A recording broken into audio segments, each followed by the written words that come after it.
Hello and welcome to this webinar on SAP Business One 9.3 release highlights. My name is Ketan Solanki. I'm excited to be joined by Willy Aravi from SAP Australia as well today. Willy is part of the Channel Solution Management and Enablement for SAP Business One. Willy has recently taken up this role but has worked at SAP for a number of years in the SAP Business One space in various capacities. So thanks for joining us today, Willy. Thank you very much, Ketan. It's a pleasure to be able to be part of this webinar. It's also a pleasure to be able to talk to our SAP customers directly, because our business model ensures that we work with our customers through our partner, Microchannel, who happen also to be one of our largest partner globally for SAP Business One. So therefore, it's my pleasure to be here, talk to you directly, and share with you a few details out of many, the ones that I feel that will add most value to your businesses in terms of enhancements for our new product, SAP Business One 9.3. So if we will begin. So basically, SAP Business One is a comprehensive solution and platform for connecting our SMBs. So it is very clear the purpose of this product, and the enhancements that I will focus on today will touch on three key areas. We'll definitely touch on the usability, the efforts to increase the usability for SAP Business One. Number two is control, the control that the new enhancements give to the business owners, give to the decision makers. And number three is transparency and efficiency. So these are the main theme. This will be the theme of this session, and we welcome any questions that you may have at the end of the session.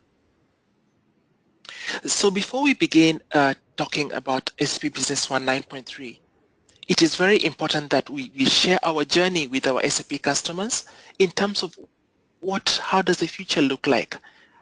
In what direction is technology taking us, and by virtue, how can we leverage this technology to ensure that we bring much more efficiency, automation, extensibility, and efficiency to our customers.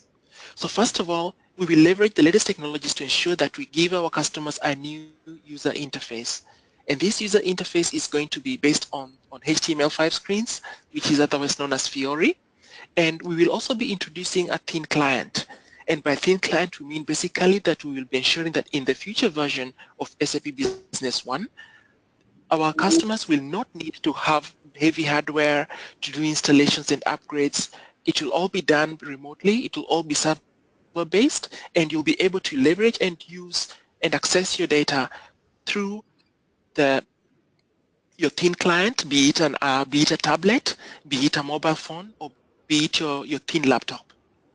And moving forward, the future is HANA, and thereby we'll be leveraging all the HANA technologies and thin client, and above all the service layer, which will only be available for B1 HANA. And by this, what do we mean? We mean that we'll be having a platform that will be laying across the application to enable our customers to be able to customize and to have their add-ons, to be able to fully leverage not only the technology, but also to make their own development on the application to ensure that all your business requirements are met. And the service layer is going to be user-friendly. It will not require any rocket science, I must add. It will ensure that you have the tools and the objects to be able to apply and use and which will include new APIs, which will allow you to be able to develop on top of it. So it will be modernized in a way that we will be fully leveraging technologies to make it easy to use. And once again, using the word usability, and to ensure you can fully leverage these technologies. And last but not least, in terms of our journey to modernize our product, we will not have a minor release for 9.3. We will be moving to the next release, which will be encompassing all the details that I've mentioned above, and it will be release 10. And we may ask, when will this be released? This will be in the future, and we're looking at 2019 time frame. So to summarize what we're talking about, we're going to have enhanced flexibility, and the main objective is to reduce the cost of operation for our customers. So this is basically a snapshot into what is ahead of us, a snapshot into our journey ahead together with our customers, but our main focus for today is SAP Business One 9.3. So what we'll be doing today is we will be talking about the key features, not all of them, but the key features in the key modules, which is administration, sales, purchasing and service, inventory and distribution, financial management, and very importantly, project management, because this is one feature that I personally believe that is going to add the most value to our customers. We'll also have a talk on the lifecycle management, and the business intelligence is mainly on the HANA topic, so we will not be covering that in our session today. So if we were to begin, at this time, SAP Business One 9.3 is still not available for the general availability, and for that reason, it is undergoing what was previously known as a ramp-up program, and it has been renamed to the Early Adopters Care Program. And this is a session that started as from the 28th of August 2017, and it is targeting our customers who have got two key features in their businesses. Number one is that they're not very intensive in terms of customization and add-ons, and our customers who are not very high on productivity and production activities. The reason is because we would not wish to interrupt our customers' business processes, but for our customers who are light on production, who are light on customization and add-ons, are more than welcome to join this program, which is available for both the SQL and the HANA installations, and there are no restrictions globally. This program will run until the next year, March 2018, after which SAP Business One 9.3 version will be available for general availability. So this is only for your information. You are welcome to join this initiative, and please feel free to join our partner, to contact our partner Microchannel for any further details, and they can walk you through the necessary steps to be able to register successfully. Before we go into the modules of SAP Business One, I would like us to have I'd like to highlight a few improvements in the browser access for SAP Business One 9.3. As we all know, the browser access came on board on around it was brought to it was incorporated into our product in 2015, and this was to ensure that our customers can have the flexibility to not only work from the office, but also to be able to access the SAP Business One application from any location, provided there is internet connection and they have a device that can have a browser. This was definitely an effort in the right direction, because for the moment we are really focused on ensuring that our customers have got the flexibility. They can be able to make their decisions while they're on the road. They can be able to work from any location and without any interruption and without any disruption. However, the SAP Business One browser access did not come perfect, but it came with a few limitations, and these limitations have been addressed in SAP Business One 9.3, and they will continue to be addressed in our journey moving forward. I will now highlight the key areas of improvement. The first one, obviously, is the timeout that was by default and was hard-coded into the product, which means that if you're idle for about, you would have a lockout for a session lockout for almost 10 minutes. This setting has been changed, and it is not with us anymore, and this will no longer be a problem, and our customers can be able to access the application using the browser without any interruption. The second limitation was as a result of the inability to be able to print your documents using the browser access. This has been eliminated, and now you can be able to, first of all, preview any marketing document with your PDF, after which you can be able to print it using by using the print icon on the file menu, on the menu of the product. And now the dashboard in the sidebar is supported. This was previously not available, but this will increase in your visibility of the product, your dashboards, and your KPI. And now there'll be no more need to clean the latest history of files manually during the log off and log on of browser access. This is only to mention but a few. There are quite a number of improvements to ensure that your usability has been increased. There is quite a bit of effort to ensure that you can be able to use multiple browsers, not a limited number of browsers, and you can be able to have more functionalities that previously was not possible to be leveraged if you're using the browser access.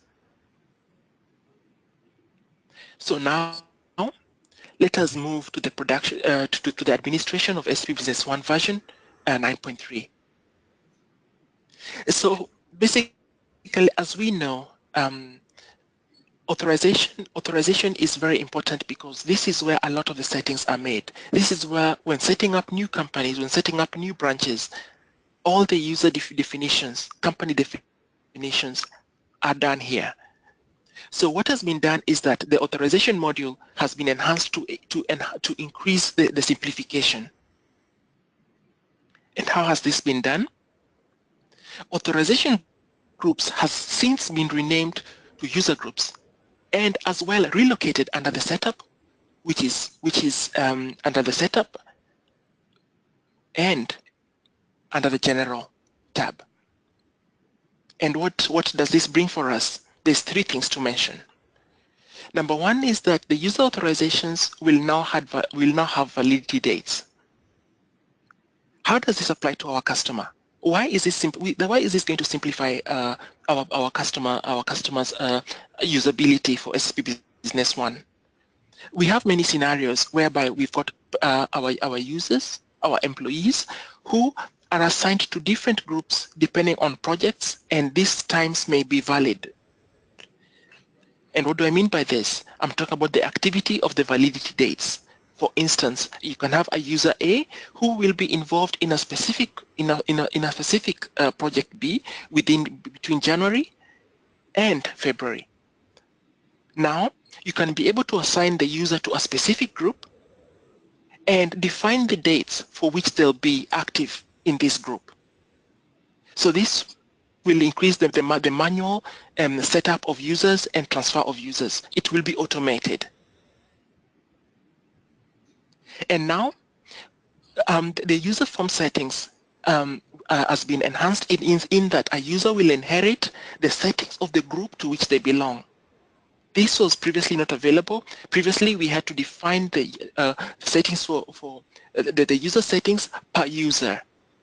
This has now been eliminated, and for now, a user will automatically inherit the settings within their forms of that particular group. And across all types, this basically applies to all the types of users within the company. Why is this good for our customer? Why is this good for you, our SAP customer? You can now much more efficiently manage your temporary authorizations, manage scenarios that require a user to move from one group to another within specific dates. And now you can very quickly apply the form settings default to a group of users without having to go into the individual user settings to make these enhancements.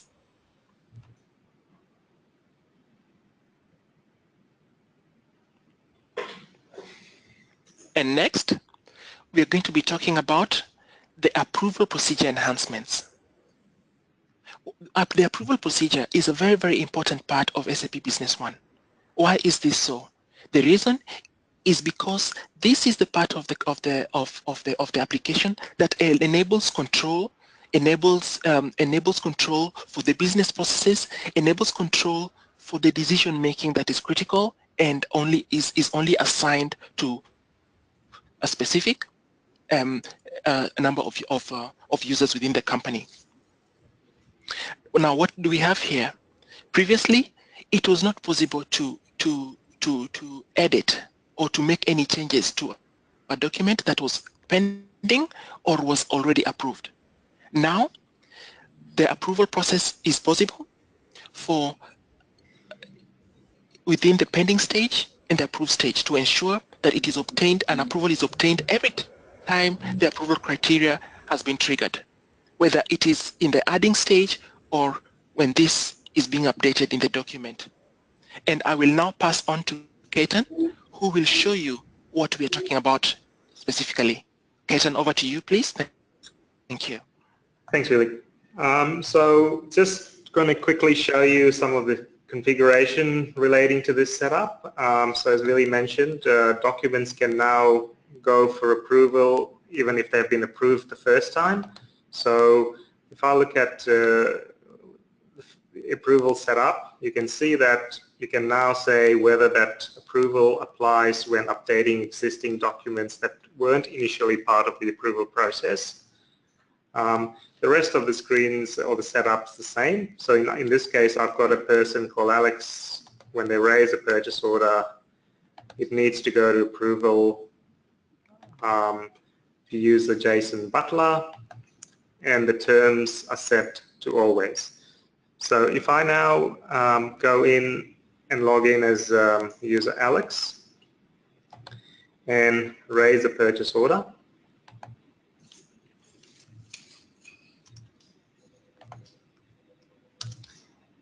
and as soon as I attempt to add, it's triggering the approval. So this is the current system behavior anyway.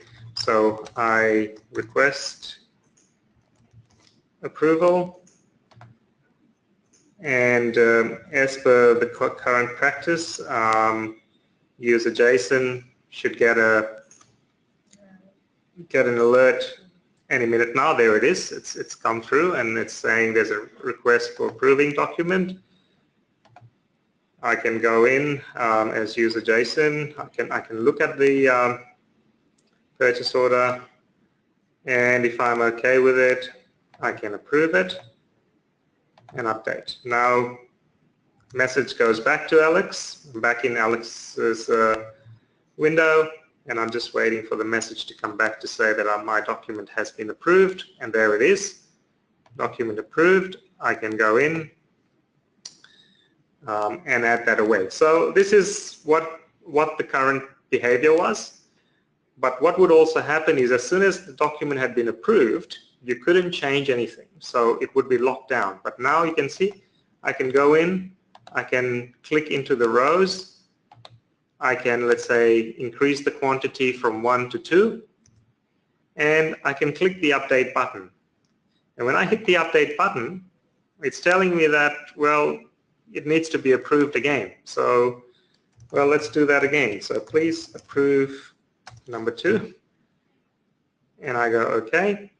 And now this particular purchase order that we had has got a status of pending, firstly. It cannot be copied anywhere, right? So it's stuck as far as what can be done with it until it gets approved. And if I go back to JSON Butler's login, I can see now I've got a message saying request for approving document update rather than generation. Now I can drill back in there. I can still review the document, and if I'm happy with it, I can approve it.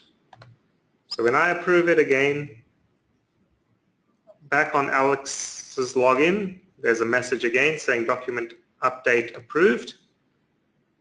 Alex can go in and simply click the update button, and now this is a purchase order that can be progressed further in the process, and the status has changed back to approved. Now I can change something else again. I can change, let's say, the price, and click update, and it goes back for approval again. And so it can go for approval multiple times or n number of times. There isn't a limit. So this is a very exciting change or update to the current functionality, and I'm certainly very excited with it. All right, so next enhancement. Back to you, Billy. Thank you. Thank you very much, Ketan, for the very clear demonstration for our customers on this new feature, which I must say is also one of my favorite. again, this will ensure that most of all the approvals will be obtained, will require to be obtained every time an approval criteria has been triggered. This is very important for control and very important for the decision making. And now, let us focus on a topic that is discussing specifically in terms of usability. In the previous version of SAP Business One, the clarity between the company level settings and the user level settings was not clearly defined. That means that the user had to adopt or had to inherit some default settings that may or may not be to their liking or to their usability. But now this has changed. There is now an icon, as we can see at the top on the left side of our screen. There's now an icon that has been enhanced to include various user-specific options on clicking that previously was only be found in the general settings form. Now, the user defaults form has been extended, and that includes front and background tab.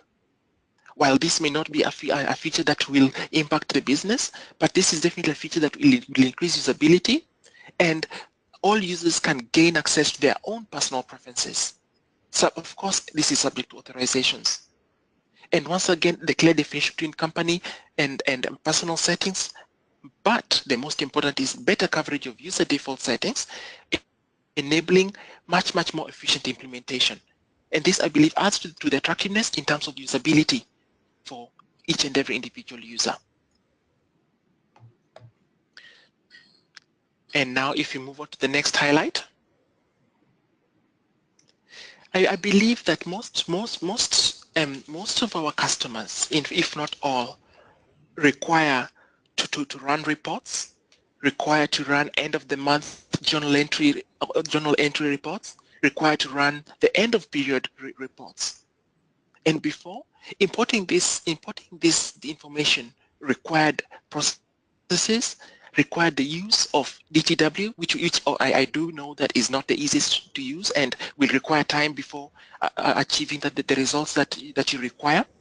But the good news now is journal entries can be added to import from Excel. And let alone journal entries. Now we can import serial and batch numbers from Excel. Additional users authorizations has been added as well for data import. What does this mean for us? What does this mean for us, or our bookkeepers who will require to do reporting at the end of the month, at the end of the periods? This will simplify and make the process the import process much more efficient. And last but not least, while we can still leverage DTW, but we don't have to use DTW for such simple functionalities that is very important in our businesses, specifically in financial reporting. Let us see more that the import from Excel has for us. Import from Excel can now import the journal entry. And as well, it can enjoy the general ledger as well as the BP business partner opening balances. This is very important depending on the company's business processes, but the opening balances is very important for decision making when dealing with our respective business partners. And once again, this is going to add on to the simplicity and the efficiency of the import process. This is a feature that I personally as well believe that will add a lot of value in terms of efficiency for our customers, because the processes that are critical to the business that previously required long steps or required time consumption can now be done with a few easy clicks. And now let's move on to the next enhancement that I do believe will as well add value to our customers. In our day-to-day business, we deal with marketing documents, from production orders, from sales quotations to sales orders, to APAR marketing documents. Whenever we make any changes to these marketing documents, a log is created. And depending on how long our customer has been using the SAP Business One, these logs can increase to quite a large size. And what happens when we have the changelog increasing to huge sizes? Number one, it's very, very clear that it will be using up resources that can actually be used for other current or user or important data. But number two, it's also going to slow down the application, impacting the performance, and it will also impact key steps or key requirements that involve upgrading, because a lot of data will have to be upgraded. Now we've got the changelog cleanup utility, and this utility enables our customers to choose what data they believe that they don't need in terms of the log.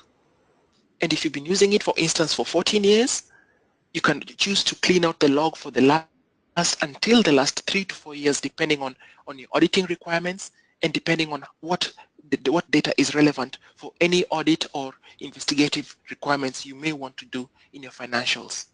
So once again, this changelog cleanup utility enables you to be able to specify the data you don't need, especially if you're running the company for a very long time, and it will improve performance, especially when running upgrades and day-to-day usability of your application.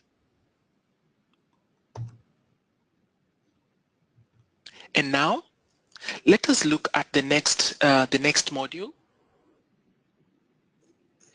and that module is sales, purchasing, and service.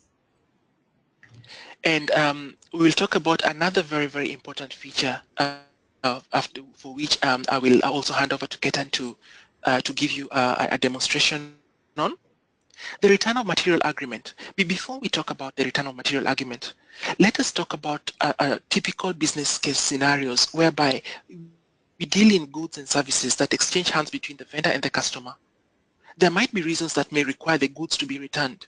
That may be the wrong ordering. It may be a defective good. It may be a good that was damaged during delivery. The return process is definitely quite complex, because it involves marketing documents that have been changed over from the sales stage onto the payment and delivery stage. The return of material agreement enables this process to be more efficient in terms of tracking of the return process. It is also incorporated with the marketing documents, both on the AR in terms of return request and goods return request on the AP side. So this is definitely a marketing document that encompasses all the sales processes from the sales stage to the delivery stage. But most importantly, it can also be included into a service call, which can enable more tracking, additional reporting, and to ensure that the reasons for the return is very well documented, and it makes the return process, it eliminates any discrepancies that may come as a result of the return process. And let us have a look what exactly we're talking about, and I will be handing over temporarily to Ketan to show you what we're talking about in the returns of material agreement. Okay, thanks, Willie. So looking back into the SAP menu systems, you can see on the sales AR, there's a new menu item called return request on the sales side. And likewise on the purchasing side, there's one called goods return request. And the concept's the same. One is dealing with returns from customers. The other is dealing with returns to suppliers. So what I'm going to do is, first of all, I'm going to bring up an invoice that was already existing in the system. So here's an invoice that started its life off as a sales order, was delivered, and now, for whatever reason, one of the reasons Willie might have described, which may be damaged goods or wrong item, for whatever reason, it now needs to be returned. So first thing you'll notice is that in the copy to, there's now an option to do a return request. So, previously the only thing you would see here is an AR credit note. Now you can also put a return request in. So if I do a copy to return request, it opens up the return request screen, with all the information carried over. Now, you can start off by entering the return request as a starting point without copying it from any other source document. You don't have to copy it, but I'm just showing this as a complete sort of process. So you could just start off at a return request stage. So I've got a return request now, and I will add that. So as soon as I add that, what has happened in the system? Well, in the background, if I go into this item, I'll see that there will be an extra quantity ordered because, you know, this is now inbound stock. So if I do a right click and look at the available to promise, what I'll notice is I've got this transaction here called RR, which is going to bring one quantity back into my warehouse. Now, obviously, if it's got to go through an inspection process, then you probably put that against a damaged goods warehouse or a QA warehouse. That, you know, you can do as part of your business process. So in our case, we've put it straight into the normal warehouse. So there's a return request. And then from there on in, you can give that RMA number to the customer. The customer sends the goods back to you with the RMA reference. And then I can then copy this to an AR credit and add that away. Okay? So as soon as I add that, now the credit is given to the customer, and basically the goods are back in the system. If I look at the relationship map, I can also now see we started off at a sales order, we did a delivery invoice, credit note, and then there was a return request. If I also go back and look at another return request that I have here, this one was a standalone one. It didn't start its life off anywhere else. And if I look at the relationship map there, I can see that I can do a return request, take it to a return, and then convert it into a credit note. So those are the two ways of dealing with this. And as Willy also mentioned, on the service call screens, if you go into the documents, you can now create a return request if it's goods coming back from the customer. And as part of the service process, you could even do a goods return request where you're returning that piece of equipment or item back to the supplier as part of the service call. So it's all tightly integrated into the core system. And I feel that this is probably the best new feature in 9.3. Back to you, Willy. Thank you. Thank you very much, Ketan. So in summary, it's very, very clear that this is going to eliminate a lot of discrepancies or potential discrepancies. It will lead to much, much more efficient reporting in terms of you can track down each and every transaction, that each and every marketing document and the transactions that happened from the beginning to the time of the delivery, eliminating any incorrect reporting or eliminating any discrepancies or arguments. And the service call, as Ketan demonstrated, is definitely a very, very key feature because you can launch and it also contains information encompassing the whole process of from the sales to the time of the return of the good. Thank you very much, Ketan, for that. And now let's move to the next enhancement. And I believe that this is going to be the gross price mode. Now, in our businesses, we've got different needs depending on the size of our businesses. Some for retail, for instance, or retail or distribution, or the lower side of distribution, would really want to see their gross or net prices in documents.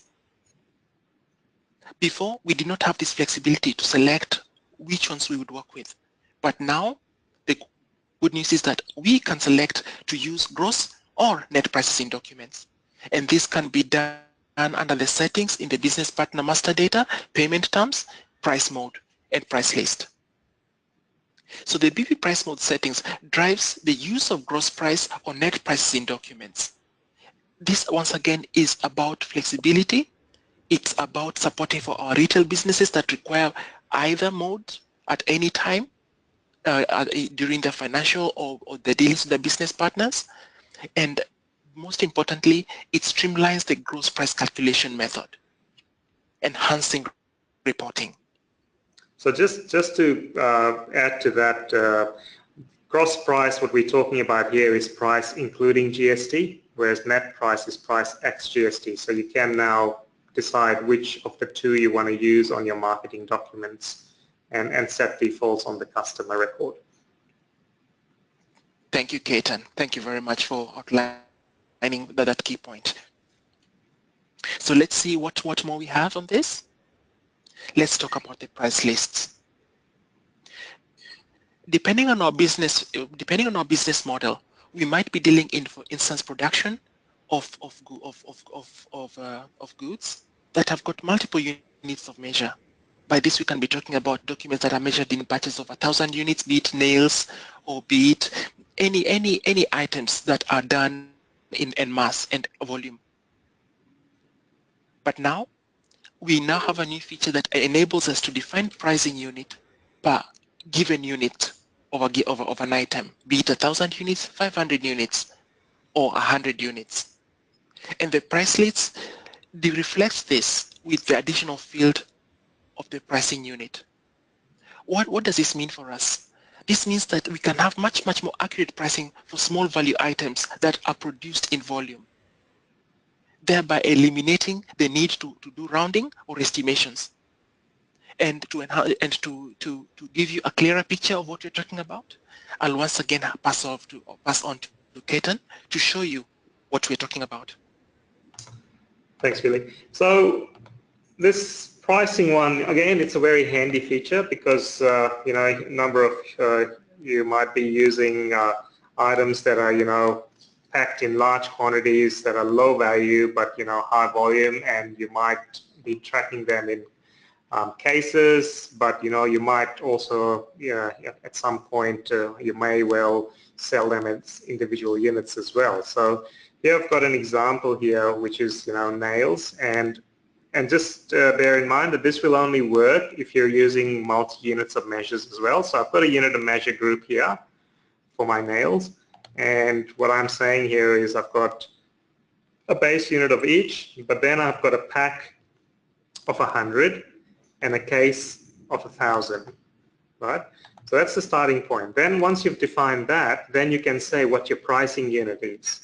So in this case, if under current setup or not prior to 9.3, if you wanted to put a price against this item, the only way you could do it is by saying that one piece of nail was worth 2.35 cents.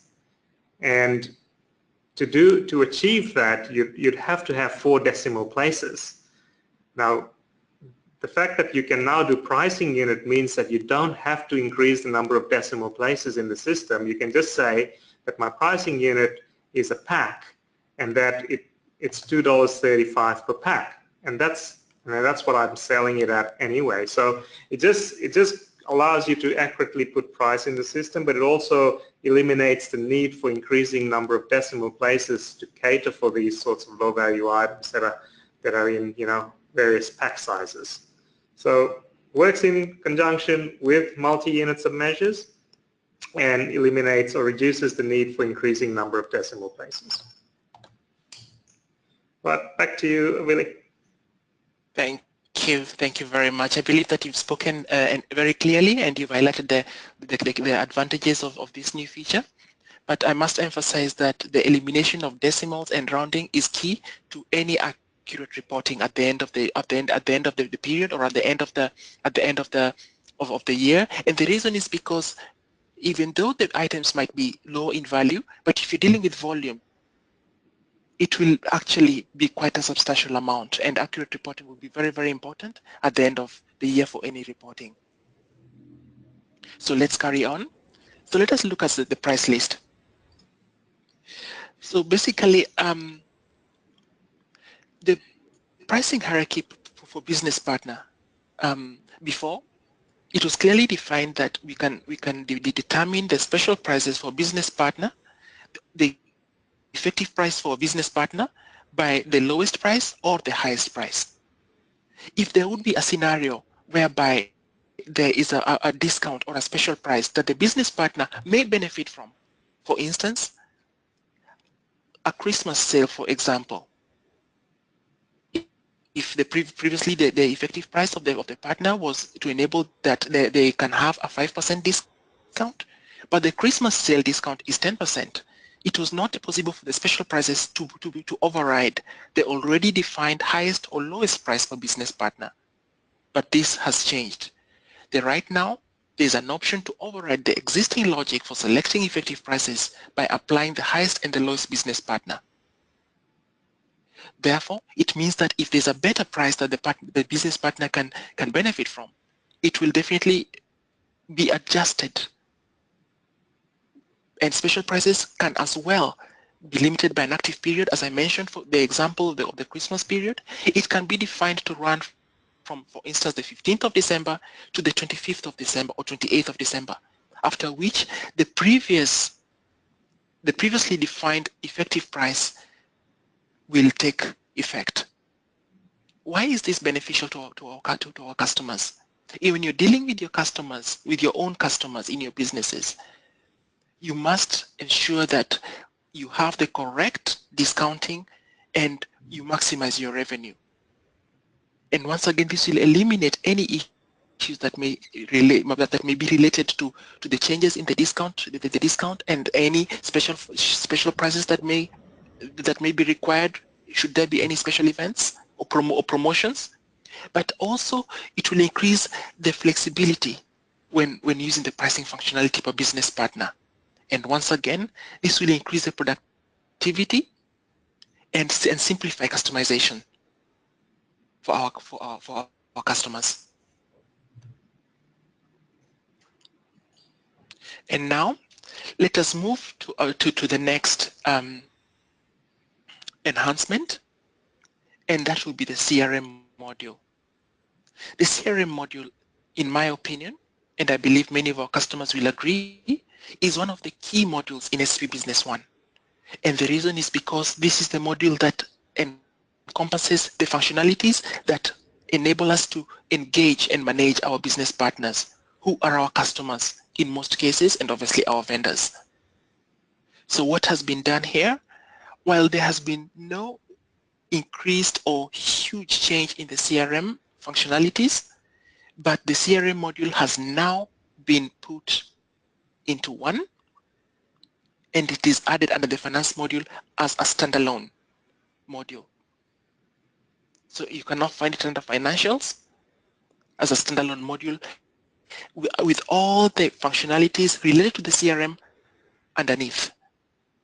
The business partner master data, for example, if you had to deal with your business partner, specific business partner, or create an activity, you had to go to the business partner's module to be able to do this. Now you don't have to do that. You just go to the CRM module, and you can be able to do any form of action required for your business partner, be it an activity or a campaign or an opportunity or dealing with your leads.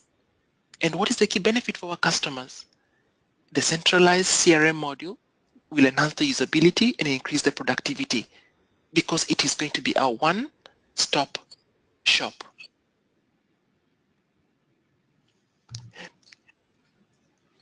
And moving ahead, let us see what other enhancements have taken place with regards to the CRM.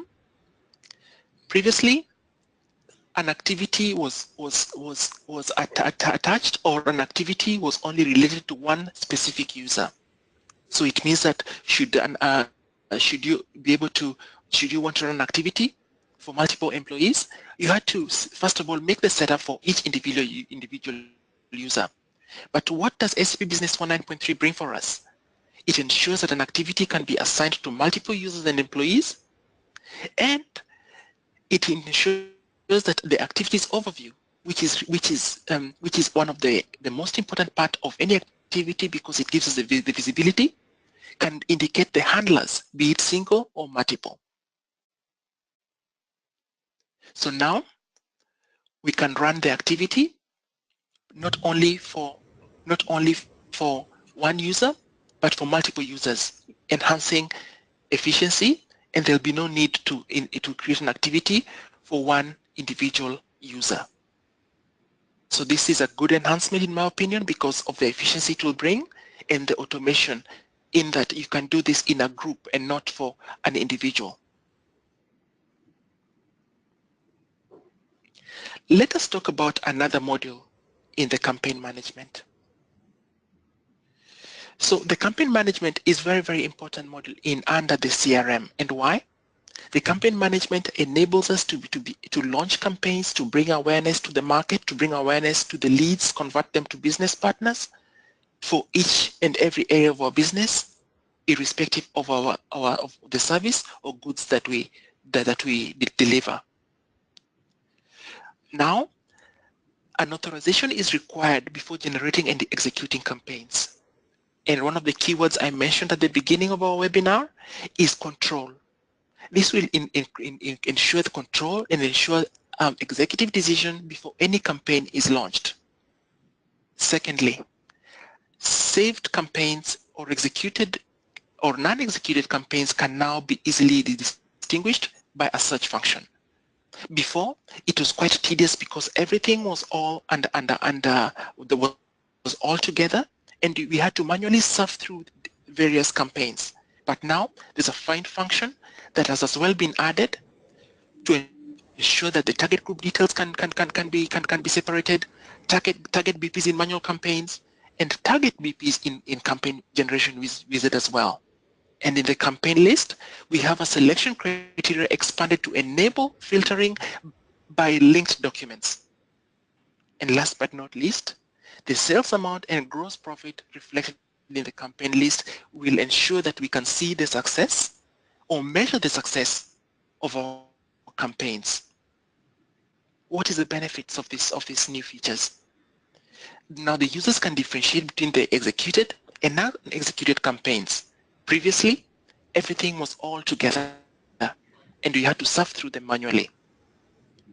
And we also see improved usability and analysis of campaign successes and failures, given the fact that the sales amount and gross profit is reflected in the campaign list. So as the decision maker, as a business owner, you can be able to see the results of the campaign efforts that has been that was initiated for a specific product or for a specific service. And now we can more easily search for details within a campaign BP list. And once again, greater control over campaign execution, which is very, very important because we need to be able to ensure that the right decisions are made and the only authorized campaigns are run in the company.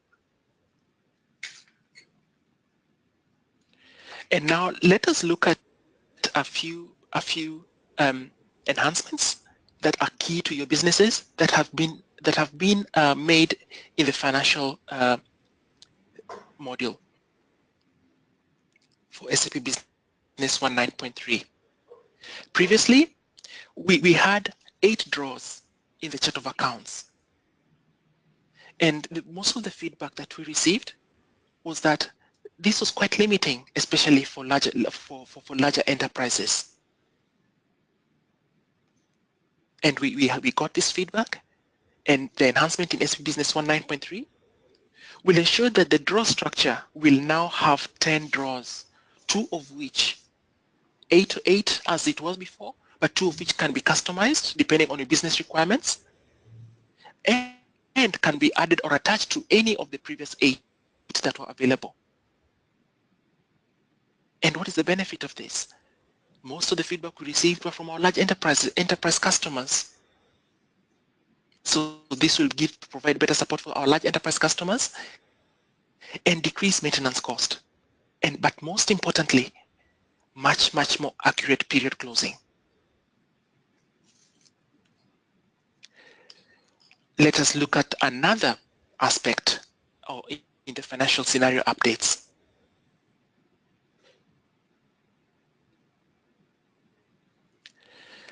There is now an additional category introduced, and that is the trial balance.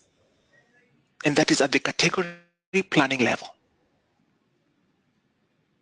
All categories have been predefined with subcategories with ability to define new ones for balance sheet and profit and loss. And this feature will restrict account balance to within a range with an ability to block posting. This ensures control, this ensures transparency, and this ensures efficiency. What is the benefit of this feature?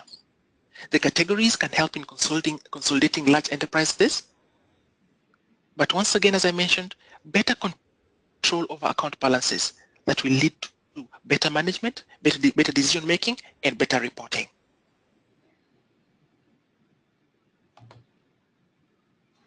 Moving on.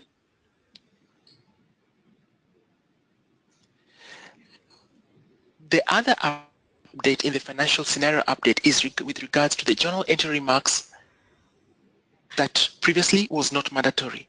Now, it is possible to make it mandatory to ensure that that a remark is filled, to ensure that any changes in the journal entry will be supported by a word or a phrase describing or detailing why that change was made. This is very important for bookkeeping. This is very, very important to ensure that for continuity and for transparency and good best practice for audits, we can be able to understand what, why, and where any change was made in the journal entry, decreasing any discrepancies that might come up during the audit. That is very important at any period end or year end. Let us talk about a feature that is specifically the integrated payment engine. How was it before? Before, a bank file format not designed with the EFM add-on required the payment engine add-on. That is where we were before. Where are we now? Now, it is integrated, and an integrated bank file created by the EFM is designed outbound. Bank file formats are linked to the payment method selected in the payment wizard. This means that now it is all incorporated and no add-on is required for any file format created with the EFM file manager. This is very, very important because it will ensure smoother and faster execution of payments.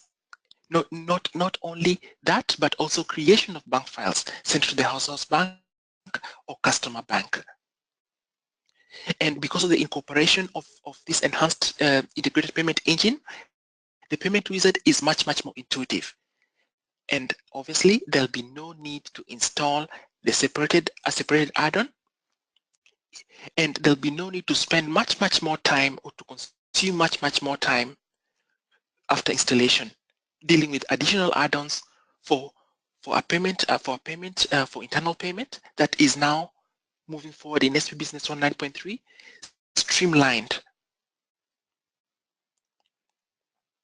I'll talk about scheduled batch processing, and this is just to highlight the benefits of leveraging a service layer. And this feature, I must emphasize, is only available on the HANA version of SAP Business One 9.3. In our day-to-day work, we do have a lot of heavy transactions, and these heavy transactions may include heavy payments, that may include large payment wizard transactions that would otherwise take a lot of time from our day-to-day use, ensuring that a user will have to dedicate time to run these specific actions or to run these specific steps. Now, with the leveraging of the service layer for parallel processing, the heavy jobs can be dispatched to the server side. And the tasks can be dispatched and scheduled in the job server.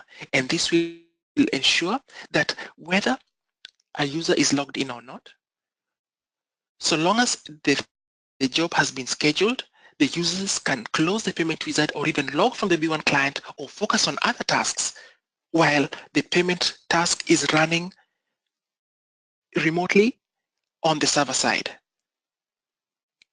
This brings in two things in my opinion. The first thing is efficiency.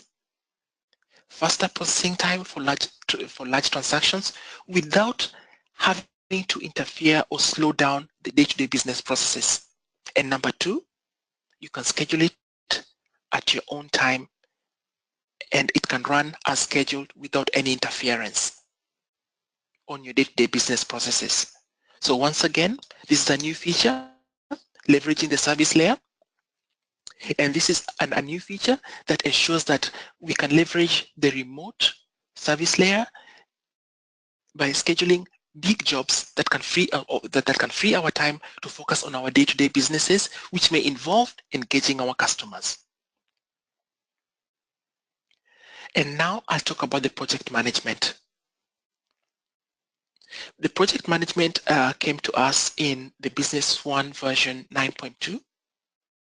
And the whole idea was to be able to put our projects into one module whereby they can be managed from end to end.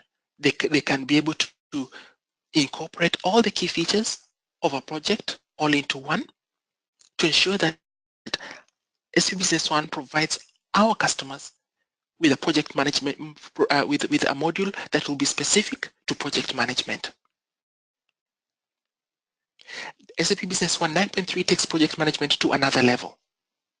And I will be very specific about what I mean here. Number one is the project overview form detailing the entire project and its hierarchical structure into one table. What do we mean by this? It means that each and every stage will have its dependencies. So for each stage in a project may have 3 stages, 4 stages. Each of these stages will have the dependencies, and these dependencies will be the activities and the efforts that will determine the success or failure of this specific project. The timesheet report. What does this timesheet report tell us? The timesheet report tells us the amount of effort, the human effort, and time that has been spent on a specific stage. So a stage can now be managed in terms of resource management, in terms of measuring the success or failure of the stage, and the stage is what determines the progress, the outcome of the holistic project. Another important point, there's a new column under the Sales tab that can enable us to determine a finish date of a specific stage. And this also increasing transparency of the stage's progress and of the stage's outcome, depending on the different efforts and the different resources that have been assigned to it. A stage ID field has been created, and this will link this will link the projects to marketing documents and employee timesheets. What do we mean by this? It means that the marketing documents, be it the invoices, which means that the amount spent on this, outsourcing, etc., and the human resource time spent on this specific stage can now be put all in one in terms of effort that has been dedicated for this specific stage. And the timesheet clearly displays the link between a project and the time worked on the project, as I mentioned earlier.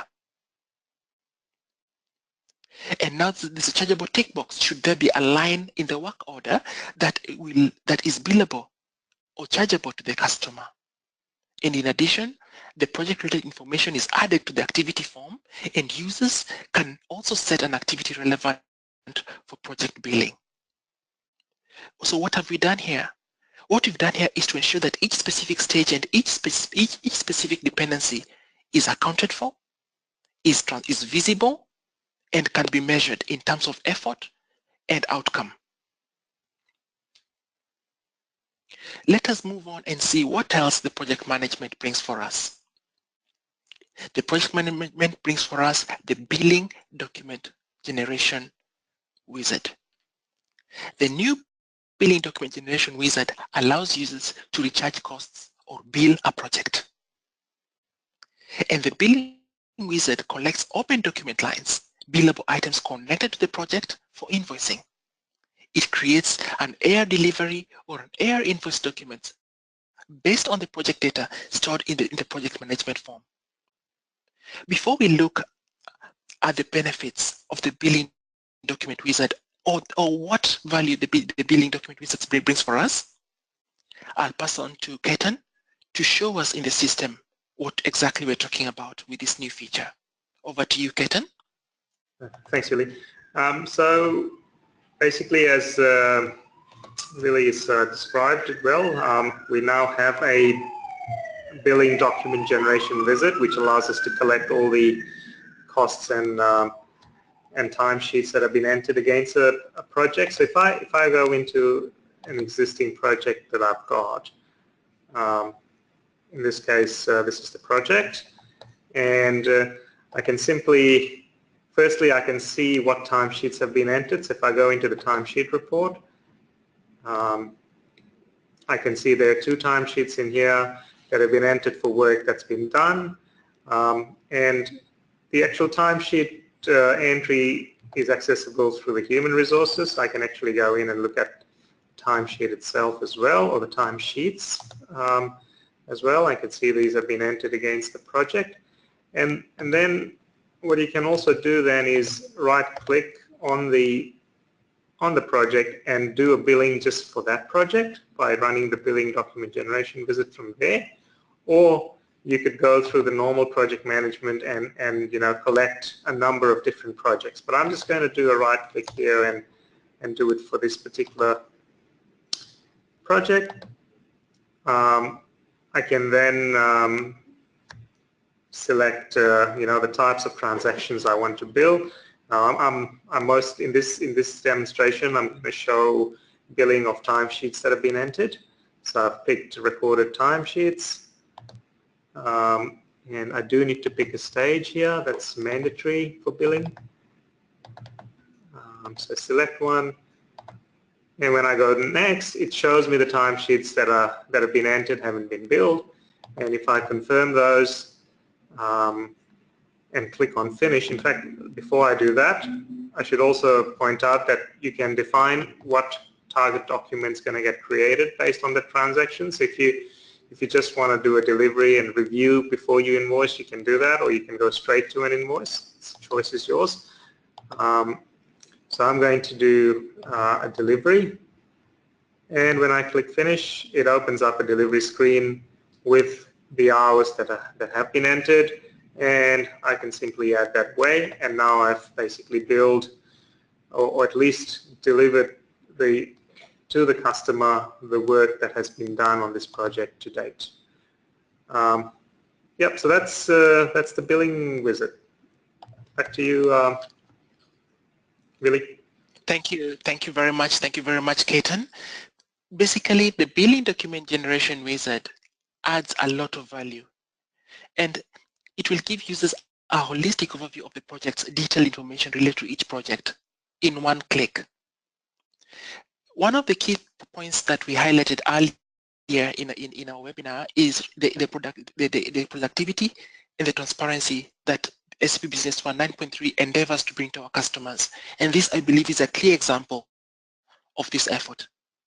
The billing wizard streamlines the standard billing or milestone billing process and improves efficiency. As clearly seen, it's all in one. Now, if you need to bill your project, you don't need to look for an invoice in this part of the product, or to find a marketing document related to the project in another part of the application. It is all in one. And last but not least, on the project management, I'll talk about the new Gantt chart. And I believe that the new Gantt chart is self-explanatory. And what do I mean by this? It is a snapshot of the holistic project, each and every stage, and each stage's dependencies, time period, percentage completion, all in one. It is transparent. It increases productivity in terms of reporting. Right now, you don't need to email your employee and ask for project status and get a long email explanation. It is all visual, and definitely it increases usability, and this helps in the decision making and tracking and reporting of a project's success or success levels. So having said, project management is one of my favorites because having seen what was offered in 9.2, which was also a step in the right direction, our SAP Business One 9.3 version moves it to another level. And now let's have a brief chat on the lifecycle management, and I'll be focusing specifically on what exactly impacts you, our customer. While we strive to bring to our customers a stable and a user-friendly and an efficient product, but let's also admit that with any, just like with any product, we do encounter issues from time to time. SAP Business One 9.3 will bring with it an embedded incident reporting. And what does this mean? It means that our customers can instantly record a problem inside SAP Business One client.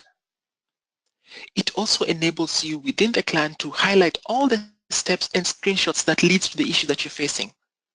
And this can be reported via email to our partner, and obviously leveraging the remote support platform to our partner, who will handle this at their level, and if need be, contact SAP for support. And what is the benefit of this to our customers? The benefit is that it will provide a faster issue resolution by the ability to quickly within the application provide accurate description of the issue that you're facing for investigation. And issues can as well be reported internally to obtain direct reports from colleagues within the company who may have faced that issue and may have found a solution, thereby saving time and ensuring that our customers can be able to focus on their day-to-day businesses.